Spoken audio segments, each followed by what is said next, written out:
Hello အားလုံးပဲမင်္ဂလာပါဒီနေ့မှာမြခုံးပညာလေ့လာကြမယ်ဆိုတော့မြခုံးပညာလေးတွေကိုညှောက်ပေးနေတဲ့ City Smart Beauty Academy ရဲ့ trainer ချိုပဲဖြစ်ပါတယ်เนาะဒီမှာမြခုံးမွေးနေ့တိုင်းတဲ့ခါကြလို့ရှိရင်တည်တည်ချာတိကျလေးဖြစ်ဖို့စင်တီမီတာမီလီမီတာပေတန်နဲ့တိုင်နီးလေးတွေကိုတိတိကျကျလေးပြောပြသွားပါမလို့ဆုံးဖြတ်ကြည့်ပေးနော်ဒါကတော့မြခုံးတိုင်းနဲ့ပေတန်နဲ့မြခုံးတိုင်းနီးဖြစ်ဖို့အတွက်မြခုံးနဲ့တိုင်မြခုံးတိုင်းနဲ့ပေတန်လေးပေါ့နော်ဒီဘက်ကကြတော့အကွက်ကျဲတွေဒါဆိုရင်လက်မတွေဒီဘက်ကိုတိုင်ရမှာနော်ဒီဘက်ကအစိချင်းချင်းလေးတွေဘက်ကတိုင်ရမှာအဲ့ဒါဆိုတော့ဒီရှိက0မှတ်လို့မှ0မှတ်ကနေနောက်ကိုဆိုလို့ရှိရင် 0.1 0မှတ်ကနေ2စိတ်ဆိုလို့ရှိရင် 0.2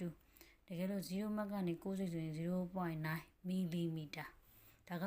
1စင်တီမီတာ10စိတ်မပြည့်တဲ့ 0.9 မီလီမီတာလို့ခေါ်ရနော်ဒီ10စိတ်လေးရဲ့အကွက်ထဲကကြားထဲကအစိတ်ကလေးတွေကိုမီလီမီတာလို့ခေါ်မယ်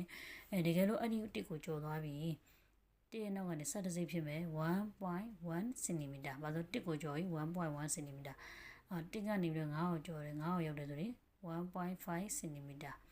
အဲ့တော့1ကိုကျော်ရင်မလို့စင်တီမီတာဖြစ်ပြီနော်အဲ့ဆိုတော့တစ်ခွက်မှာ10စိတ်ရှိတယ်10စိတ်ဆိုလို့ရှိရင်1စင်တီမီတာတကယ်လို့နှစ်ခွက်လို့ပြောလို့ရှိရင်အစိတ်20ရှိတယ်2စင်တီမီတာအဲ့တော့1စင်တီမီတာလို့ပြောရင်10စိတ်ပါပြီးသားတော့သိရမယ်2စင်တီမီတာပြောလို့ရှိရင်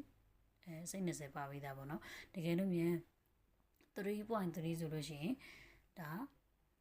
3ခွက်နဲ့3စိတ်နော်အဲ့ဒါဆိုတော့1ကိုမကျော်မချင်းကတော့0နဲ့ပဲစမယ်1ကိုကျော်သွားဆိုလို့ရှိရင်ရှိရနေ1. 2ကိုကျော်ဆိုရင်2. 3ကိုကျော်ဆိုရင်3. 4ကျော်ဆိုရင်4. ဒီလိုနေထားနေသွားမယ်နော်အဲ့ဒါဆိုလို့တကယ်လို့ဒါမြေခုံးတစ်ခုကို6စင်တီမီတာယူမယ်လို့ပြောလို့ရှိရင်ဒါ6ခွက်ပေါ့နော်ဒီလိုလေးမှတ်ထားမယ်ကဲနားလည်မလားရှင်